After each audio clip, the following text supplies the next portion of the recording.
మీ mutual funds అనేవి అండర్గా perform చేస్తున్నప్పటికీ కూడా బయటికి రావాలా, ఇది ఇంకా లాసెస్లోకి వెళ్తుందా లేకపోతే మెరుగుపడుతుందా అనే దానికన్నా ముందు ఈ 3 విషయాల్ని మీరు మైండ్లో పెట్టుకుని ఒక నిర్ణయం అనేది తీసుకోవాలి.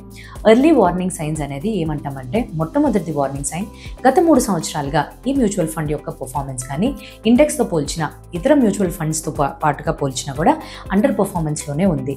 అండ్ రిస్క్ అడ్జస్టెడ్ రిటర్న్స్ కూడా అంత గొప్పగా లేవు. సార్టినో రేషియో, షార్పే రేషియో లాంటి ముఖ్యమైన రేషియోస్ కూడా చాలా తక్కువ ఉన్నాయి. అంటే ఇది మొట్టమొదటి వార్నింగ్ సైన్.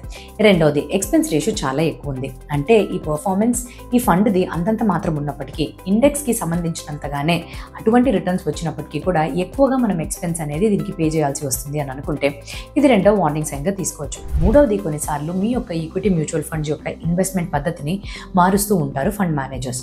అది గ్రోత్ నుంచి వాల్యూ పరంగా కావచ్చు, డైవర్సిఫైడ్గా ఉండే ఫండ్ని తీసుకెళ్ళి కాన్సన్ట్రేటెడ్గా కొన్నిట్లో మాత్రమే వాళ్ళు ఇన్వెస్ట్మెంట్స్ అనేది చేయొచ్చు. ఇలాగ ఎప్పుడైతే మార్పులు వస్తాయో ఆ పర్టికులర్ ఈక్విటీ మ్యూచువల్ ఫండ్ యొక్క రిస్క్ ప్రొఫైల్ కూడా మారుతూ ఉంటుంది.